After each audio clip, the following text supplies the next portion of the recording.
human rights and women's human rights in Iran.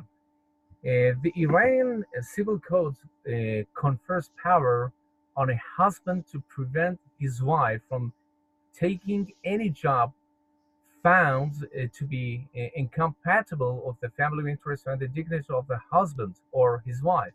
Women have no legal protection against domestic violence or sexual harassment by anyone. And the Constitution has no non-discrimination clause with the gender as a protected category. It's another program we have right now about the status of the Iranian women in Islamic Republic. Joining with us, thank you, joining with us, Nicole Sadighi, as a filmmaker, journalist, and philanthropist. Thank you very much for joining us. Thank you. Whatever that's right now it's happening in Iran, the protests that you mentioned, so many teenagers were killed right now. You can even find it in the media, European media as well. Democrats that were in 1979, Jimmy Carter was part of the, president got to Iran. They say the island of the stability in Middle East. How we see the Democrats as Republicans, they are in front of the against the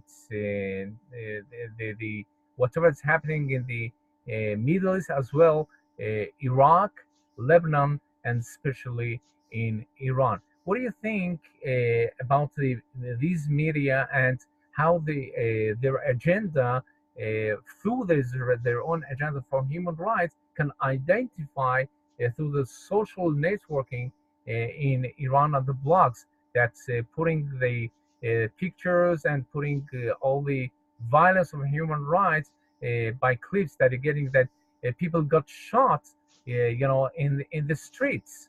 What do you think about the media as well and social networking, and especially in the US that you're living in? I'm very much surprised that the media wouldn't report extensively on these crimes as much as they should. In the 21st century, we're supposed to live in a civilized society, and we should have, much of the world has progressed away from these archaic ideologies that has infiltrated Iran. And so the media has a very huge responsibility and should play a big role in exposing these crimes. I, for one, cannot speak on behalf of all of them as to why they haven't reported and done their job. They seem to be very much more preoccupied with other news items that are happening in the world. But this is important because it not only affects the Iranian people, but this affects the region. It affects, the instability of the Middle East. They have become not only a danger to their own people, they're also a danger to Israel and in Lebanon, and again, if you allow this to continue, I'm more than positive there'll be a danger to the rest of the international community. And so the media has a very huge responsibility to be able to join the communication world and expose these crimes and echo the voices of the people and report on what's going on there. Because a lot of the international world, the layman, the people don't know, uneducated of what's happening in Iran and the rest of the world. And so they would play a very good role in educating, because I believe in mankind, and I believe that most people would be outraged if they knew what was happening, and yet the media is silenced on this. At the same time, social media is a very important tool. That's why it was so important for the Iranian people to have access to the internet when it was blocked, because you know, Neda Agha Sultan was murdered in the streets in 2009, and we would not have known if it wasn't for social media and somebody having, or a few people taking a video of that and exposing it. And so that's how it can, and CNN jumped on that, and much of the media did jump on that story Nicole, at I the have a time. question. Nicole, I have a question. Right now, it's happening in the Middle East, and it's not, you know, far away. It's maybe far away from the this region. Is far away from America and Europe. They're not so threatened. But 9/11, we see that even that they were far away, right away, it was at the you know, at the middle of the Manhattan, whatever that happened 9/11 over there. That you know, crashed, and we see that you know, after years, right now we cannot once again learn from the history that the terrorist, it's behind your ears, and you have to do everything that's not gonna let happen. Whenever that you're gonna you know, just close your eyes, whatever happening in the women's human rights or kids human rights in the Middle East, you know, for them, maybe for Assad in Syria, that's a million were massacred and was shot to death, and Daesh and all these ISIS and so on. Every day we have too many that's you know, terms in the Middle East, and killing one each other. But you know, anyway, but human rights is human rights, you know. Women and men are equal in this concept of the even European concepts as well, in Bible, as well in civil you know, modern society that they have over here. But anyway, how just the feminists speaking about it, and not it's not you know, you know, in the media, it's not something that it's okay concentrating on that, focusing on the human rights in Middle East. There are too many the issues that you have to take care. Impeachment of Trump is more interesting than you can have human rights in Iran, and women's on kids human rights. What do you think about? I definitely think there's a lot of distractions going on that takes away from the issues concerning the Middle East.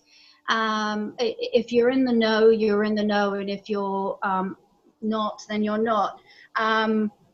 You know, years ago I wrote an article called "The Godfather of Terror," because I believe Islamic Republic is the godfather of terror. They're state sponsors of terrorism in the region and internationally, all over the world. You know, they fund Hezbollah. This country full of wealth is squandering the money on destabilizing the region. They're a danger to the region. And in this country that was founded on the first Charter of Human Rights by Cyrus the Great, who you know, freed the Jewish people.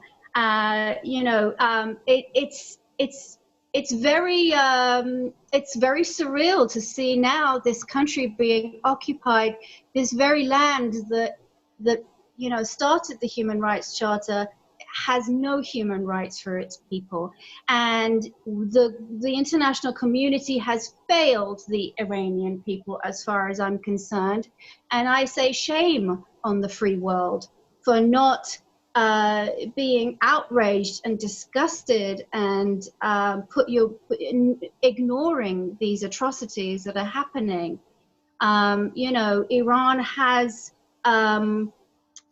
freely sent even its own agents who had diplomatic passports to travel in Europe since the Islamic Republic, and assassinated so many diaspora and Iranian opposition individuals and activists. And they still continue to harass people to this day. So their reach is far and beyond. And we haven't learned the lessons of history. And it's a wonder whether, as a human race, we ever do, and whether we're doomed to repeat history over again.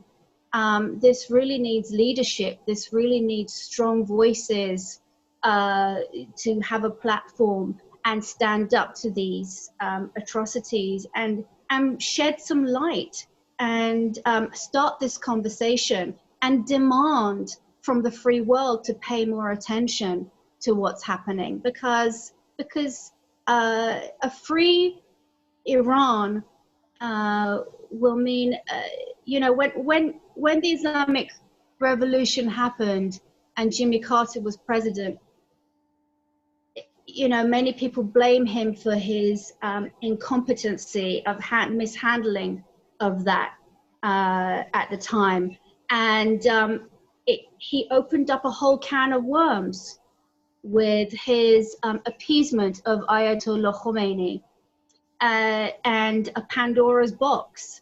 And there wasn't terrorism before Iran, Islamic Republic, I should say, in the region. There wasn't, you know, ISIS, Daesh, there wasn't Al-Qaeda, there weren't all. Now, I know Israel at the time had some internal issues, as they always have, with some terrorism that they were victims of, but it wasn't to this scale.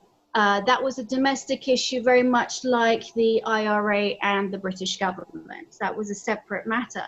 But since the inception of the Islamic Republic, there has been instability, not only in the country, not only in the region, in the Middle East, but throughout the world. And, you know, it's easy to see if you can do a mathematical equation of 2 + 2 = 4. You can see where the root of the problem is. And so where there has been freedom in Iran, there's pretty much been freedom throughout the world and in the region particularly. Where there has been a totalitarian, radical regime, that has spread like a cancer throughout. Okay, thank you very much. Joining us, Nicole. Whatever is happening in Lebanon, Iraq, and Iran for the human rights, it's not just fuel protest. That's part of the scholars say that fuel protest. It's they're fighting for their freedom, and the media and the social networks, and as well, you know, the researchers and the politicians, as we see in the parliament, the European Parliament, as well, congressmen and senators right now joining with this, you know, asking for human rights in Iran. Even 12 conditions of the Pompeo +1 was the human rights that's going to be a regular country like other peaceful countries in the region. Thank you very much, Nicole, for joining us and inviting other journalists who are going to join us to this program of the Cyrus. It's a coalition and party of ads going to be with us, say the words as activists and human rights activists in these programs. Thank you very much. You're going to be with us. Thank you.